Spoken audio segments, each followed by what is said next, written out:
the Crusades. Wars for the Holy Land, the Crusades, one of the most famous and debated chapters of medieval history, were a series of religious and military expeditions organized by Christian states of Europe from the late 11th to the late 13th century. The primary goal of these campaigns was the liberation of the Holy Land, modern-day Palestine and Israel, especially Jerusalem, from Muslim control. However, the Crusades were not limited to this. They included many political, economic, and cultural motives that shaped the course of European and Middle Eastern history. In this text, we will explore the history of the Crusades, their causes, major events, consequences, and their significance for the future development of the world. Causes of the Crusades. The Crusades arose amidst complex religious, political, and socio-economic processes in Europe and the Middle East. By the 11th century, Christian Europe faced several challenges that contributed to the creation of the ideology and motivation for the Crusades. First, by this time, the Christian Church, particularly Catholicism, had significantly strengthened. The papacy had gained strong positions in Western Europe, and one of its main aspirations was to consolidate power through the fight against external enemies of Christianity, primarily the Muslim states that controlled the Holy Land.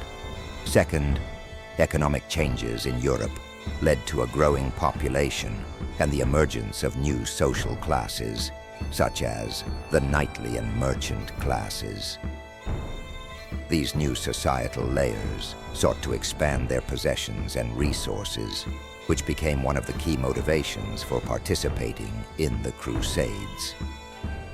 Third, by the 1090s, the Middle East was a constant battleground for conflicts between various Muslim dynasties.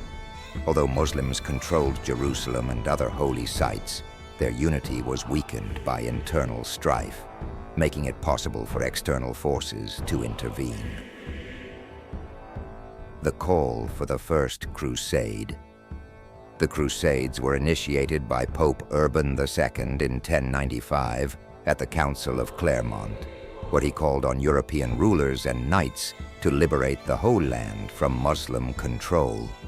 This call was largely in response to a plea for help from Byzantine Emperor Alexios the Komnenos, who sought assistance in fighting the Seljuk Turks threatening Byzantium.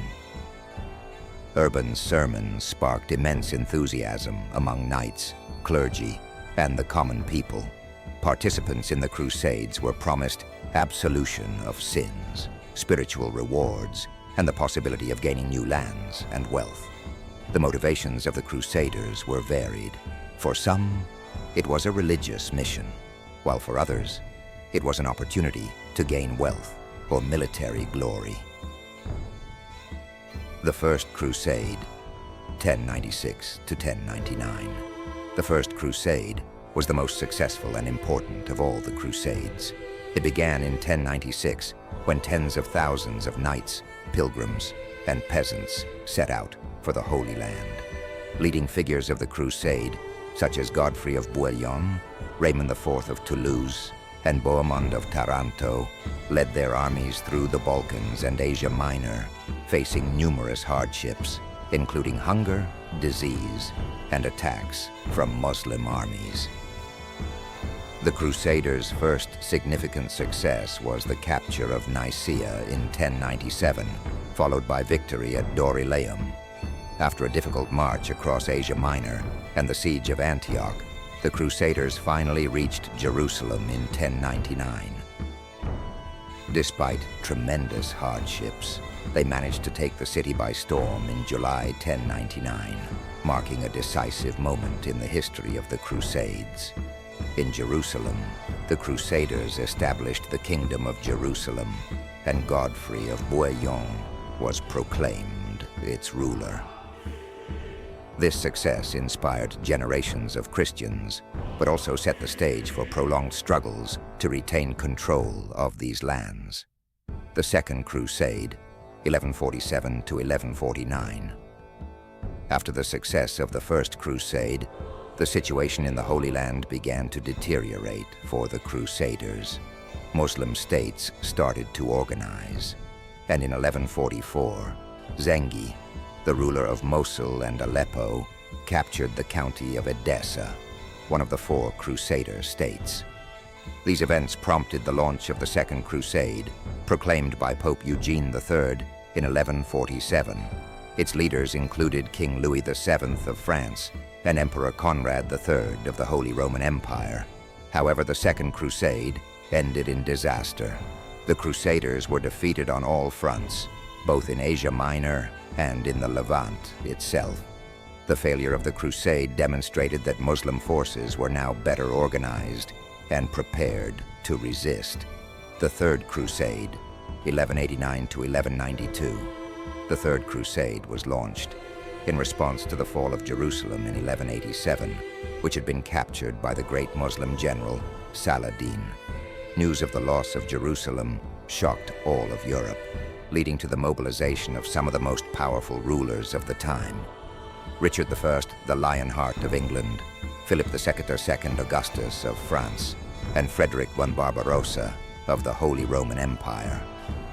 The Third Crusade led to several significant battles, including the Siege of Acre, but its ultimate goal, the recapture of Jerusalem, was not achieved. However, Richard managed to negotiate a peace agreement with Saladin, which allowed Christians to retain control of coastal cities and granted Christian pilgrims free access to Jerusalem. The Fourth Crusade, 1202 to 1204. The Fourth Crusade became one of the most controversial and tragic episodes in the history of the Crusades. Organized by Pope Innocent III, it was initially intended to head to the Holy Land via Egypt. However, the Crusaders, facing financial difficulties, deviated from their original mission and ultimately captured and sacked Constantinople, the capital of the Byzantine Empire, in 1204. This act, committed by Christians against fellow Christians, shocked the medieval world and permanently deepened the divide between the Eastern and Western churches. The Fourth Crusade never reached the Holy Land and brought no results in the effort to liberate Jerusalem. Later Crusades and the fall of the Crusader states. In the following decades, several new crusades were organized, but none could replicate the success of the First Crusade. The Fifth Crusade, 1217 to 1221, was directed against Egypt but ended in failure. The Sixth Crusade, 1228 to 1229, led by Emperor Frederick II, temporarily regained Jerusalem through peaceful negotiations, but the city soon fell back into Muslim hands.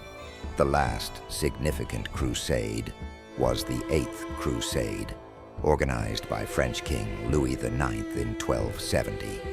This crusade also failed, and shortly afterward, the last remaining Crusader states in the Middle East were finally destroyed by Muslim forces. In 1291, the last Crusader stronghold, the city of Acre, fell. From that moment on, the influence of the Crusaders in the Middle East ended. Consequences and significance of the Crusades. The Crusades had a profound impact on the history of both Europe and the Middle East. First, they led to cultural and economic contacts between Western Europe and the Middle East, fostering the development of trade, science, and technology. Europeans returned with new knowledge in medicine, mathematics, astronomy, and philosophy, which influenced the subsequent development of the Renaissance.